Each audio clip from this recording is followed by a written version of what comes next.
bringers of death, you rapers of innocence. By the next sunrise, we will invade that village. We will rape their women, drink their barley, and steal their valuables. We will reign supreme. We will be the victors, and our opponents will be food for worms.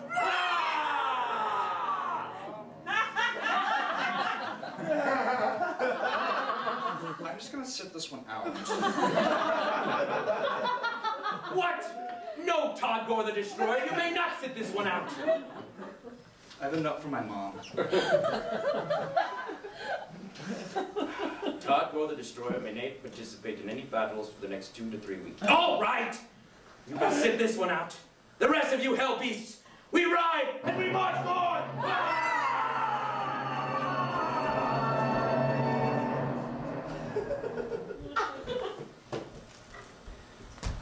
Hop, shuffle, step.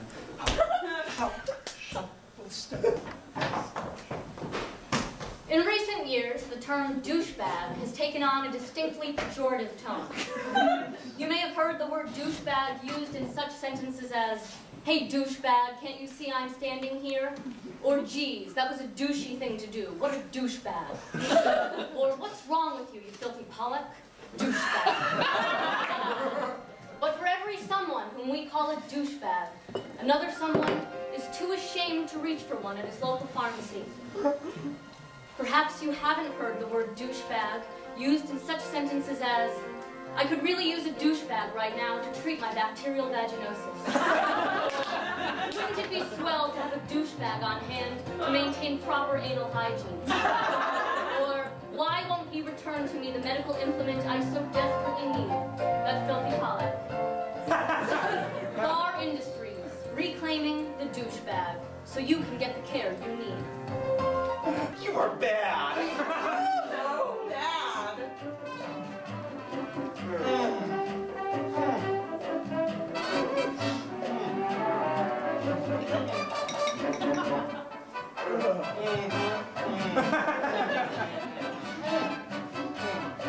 Oh my God. I can't.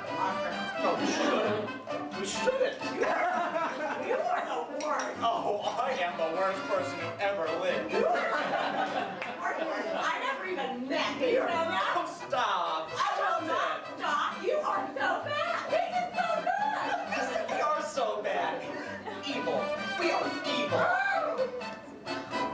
Oh, Susan, we are bad. We're so bad. I can't believe we did that. We're naughty. Oh, I can't believe we just killed a man. We are the worst. I know. I didn't even know him. I took the gun out of my bag and then we shot him. I know. So bad. And I love it. I love you. Hello. This is Captain Edward Smith of the RMS Titanic. First Lookouts Fleet and Lee, are you there? Oh my God. Oh my God. Should we be It's us, Captain. so bad. This is urgent. We've got a wireless from the main that we are right in the trajectory of a major iceberg. What can you see? Nothing. Oh, so bad. You're the worst. There's an iceberg right there, and you told him we didn't see an iceberg. Are you sure you can't see anything? No, just open water, Captain. Oh, God, what a relief. Good work, gentlemen. God, we're bad. So bad. Let's split dessert.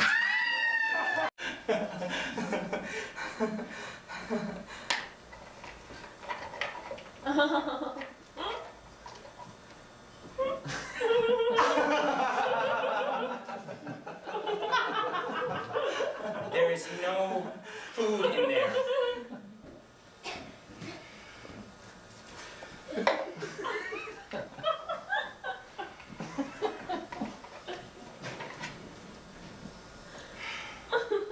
That is the 4th time that you have done that.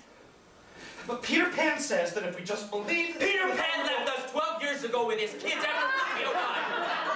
We have been sitting here eating imaginary food while we use real food as weapons against pirates. I wish I was a pirate. You don't mean that. I do mean that. If I was a pirate, I'd be a grown man instead of some 30-year-old who uses eggs as weapons against men with swords. Well, what else would we use the eggs for, silly? Eat them! Most of the Lost Boys have died, including Tinkerbell. I was the only one clapping for her. She needed a meal, not a standing ovation, you idiot. But if you would just listen to what Peter... Oh! We are gonna die unless we eat something real. I don't even know how much longer Pepper has. What? He is on the brink of starvation. His clothes are 23 years old, and he hasn't been able to take a shower in months. But I'm 7. You shaved this morning. I shaved my never hair. Rocky, did you find any food out there? No, but I think I found some imaginary poison oak. Rocky, the food is imaginary. The poison oak is real. This place sucks. Okay, so wait, what's going on with the guy? Okay, so maybe you can interpret this for me. Okay, because boys can be very... You're so cryptic. Exactly. Okay. So Thursday night we go out. Okay. And everything's going great. Then we get home and he says he doesn't want to see me anymore. Oh, wait, he doesn't want to see you anymore? I'm sorry, that... So, like, does he like me? I mean, I know he likes me, but does he like me? No, I think he broke up with you. No, he was like, I feel nothing when I'm around you. I'm dead inside emotionally. You bring me further into the abyss. Oh, wow. It's confusing. What? No, I thought you were going to say something like, he said that he really liked you, he just needed some space. You know? Yes. This is why I called okay. Yeah, that's what he said, right? He said, I need some space. As far from you as possible. And I was like, do you want me to put my arm on your shoulder? He's like, I never want to see you again. I was like, can I call you? Okay, I'll call you. Right. He was like, no, I hate you. And it's so hard to read. Like, just tell me how you're I feeling. think he was telling you how he was feeling. Then he ran out of the room, like, fast. Okay. And I was like, do you want me to follow you? I have a bad hip. Right. He threw a grenade in my path. And I'm like, you know if I step on that, I'm gonna die. Yeah, And he didn't say anything, he just kept running. And I'm like, dude, you need to be real with me now for once. Because I know you don't want me to die. Right. And he was like, I do. And I laughed. And then I called you. I mean, like, if he keeps doing this weird shit, I'm gonna have to break it off. Yeah.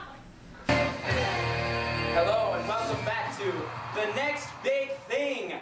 For those of you just tuned into the program, in this final segment, we take a member from our studio audience who believes his or her invention is the next big thing, and we put it to the test.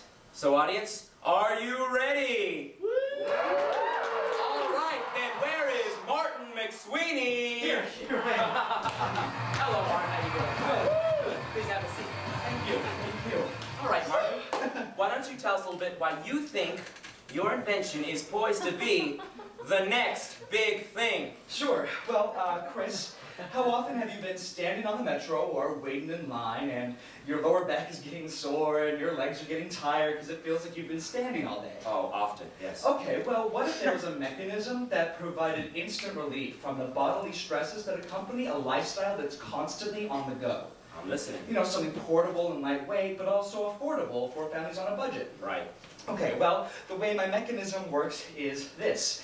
The apparatus resists the body's natural gravitational pull with a sort of a seat, if you will, and it's supported by 4 prongs so that your weight is evenly distributed and you can completely relax the lower half of your body. You're describing a chair. Well, yes, but imagine it's elongated so you can rest your entire body laying down at rest. That's a bed. Well, sure, but what if you fly? That's a flying bed. Okay, now imagine it's covered in feathers and has a large aviary nasal protrusion. That's a bird. Okay, well imagine it doesn't have feathers and is completely covered in fur and is indigenous to the jungles of Nigeria. Cross for a gorilla. Okay, now imagine it's a cartoon and he has a large friend who is mild-mannered and wears a large yellow cowboy hat. Curious George. Okay, now imagine it's a Mexican stand-up comic who specializes in topical racial humor. George Lopez. The other one. Carlos Mencias. Now he's a robot. Robot Carlos Mencias. That's right.